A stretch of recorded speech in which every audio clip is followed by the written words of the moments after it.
हाय दोस्तों, SB motivation में आपका स्वागत है। इस वीडियो को देखने के बाद आप लाइक कीजिए, शेयर कीजिए और कमेंट कीजिए। आप तो अंगुलीमाल की कहानी सुने होंगे। अंगुलीमाल एक बड़ा डाकू था। उसे बिंबिसार राजा ने गांव से बाहर निकाला था। उसके पास से सभी छीन लेकर उसे अंगुलीमाल को राजा ने बाहर निकाला था। वो पहाड़ में रहता था अंगुलीमाल। पहाड़ में कोई व्यक्ति जाएगा, उसे वो अंगुलीमाल ने उसे मार डाला था। मार कर उसे उसकी अंगुली काट कर उसे माला बनाकर वो पहनता था। वो ऐसा उसके मन में एक थोड़ा विश्वास वो उसका गोल सेट किया था, क्योंकि मैं उसे 1000 व्यक्तियों को मारूंगा और उसकी अंगुली काट कर मैं माला बना के पहनूंगा। तो डे बाय डे कोई आदमी पहाड़ में जाएगा, उसे वो मार डालता था।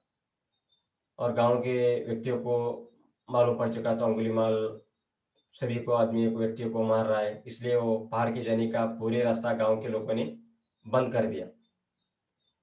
बंद कर कर कोई उधर ऊपर पहाड़ में नहीं जाता था। कोई तो उसके हाथ में सपड़ गया तो अंगुलीमाल ने मार जाता। ऐसे करके वो 999 व्यक्ति को मार डाला था अंगुलीमाल ने। उसे काफी एक आदमी ही चाहिए था। 1000 व्यक्तियों को पूरा करने के लिए एक व्यक्ति ही चाहिए था।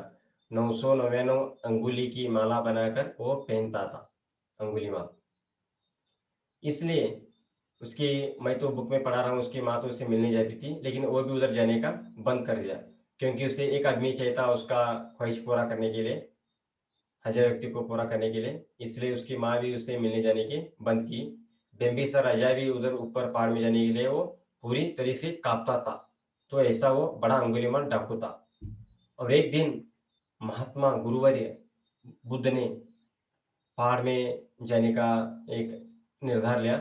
तो उस वक्त उसके शिष्य ने उसे बोल डाला कि महान गुरुवर्य, आप ऊपर नहीं जा सकते, क्योंकि उधर अंगुलीमाल है, तो आपको मार डालेगा। उसे काफी एक ही आदमी उसे चाहिए, वो आपको मार डालेगा।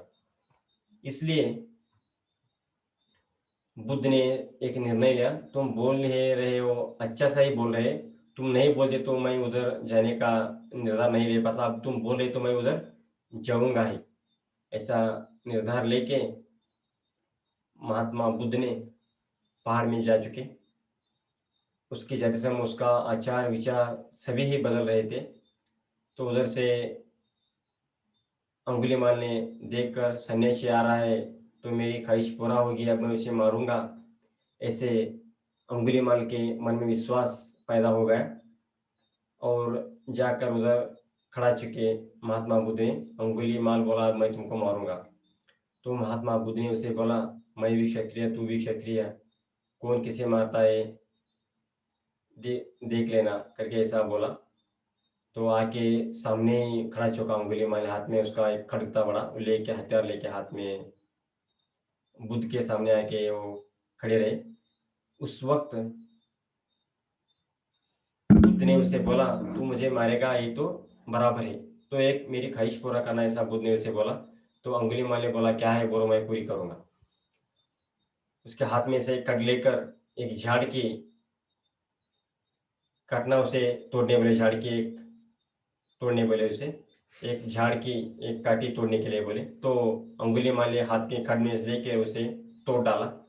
तोड़ने के बाद उस लकड़ी को फिर से उसे जुड़ाने बोले। तो अंगुलीमाल तो हंसते बोला, ए सन्यासी, तू तो पागल नहीं है ना, ये कैसा जोड़ पाएंगे, थोड़े सौ लकड़ियों को कैसा आप जोड़ पाएंगे। तो बुद्ध ने उसे वही बोला, अरे अंगुलीमाल,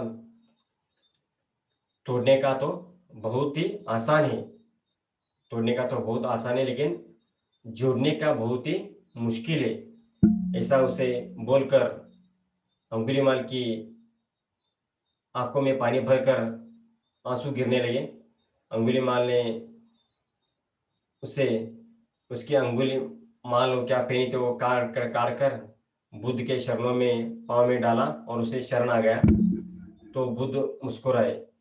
तो ये तो मेरा अभी बात सुनेगा तो सन्यासी होएगा, ऐसा फिर कर बुद्ध उसके साथ कुछ भी एक पल भी नहीं उधर रुक चुके, तो रिटर्न आ चुके, उसके पीछे पीछे भागते अंगुलीमाल ने आ चुके, आकर वो सन्यासी दीक्षा प्रदान किए।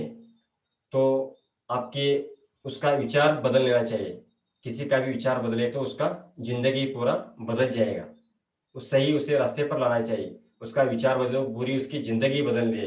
इसलिए महान महात्मा बुद्ध ने अंगुलीमाल की पूरी जिंदगी बदल चुकी। नहीं तो अंगुलीमाल ने ऐसा ही करके वो आदमी को व्यक्ति को 1000 व्यक्ति को मार के उसकी ख्वाहिश पूरा करता था, लेकिन बुद्ध नहीं उसे ख्वाहिश पूरा करने दिए, तो अच्छे उसके विचारधारा को बदल चुके, उसके विचार बदल चुके, उसकी जिंदगी बदल कर वो अंगुलीमाल ने सन्यासी स्वीकार कर ली। इसलिए इस वीडियो को देखकर दोस्तों लाइक कीजिए, शेयर कीजिए और कमेंट कीजिए। Thank you very much.